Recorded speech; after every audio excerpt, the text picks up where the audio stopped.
Kung nakikita niyo po itong hawak ko, pwede din po kayo lumapit dito kung hindi niyo kayang pailawin yung bola na nilagay ko.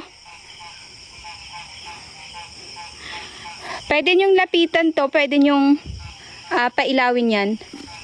So, ang gagawin ko, ihaharap ko siya doon sa puno. Kasi, dito ako may nararamdaman. Sa kaya nilagay ko yung isang bola doon. Tsaka dito, parang may nakatingin.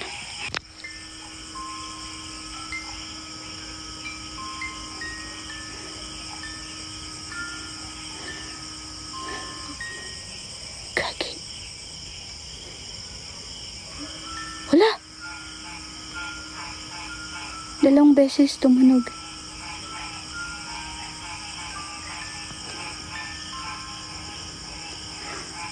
Hala.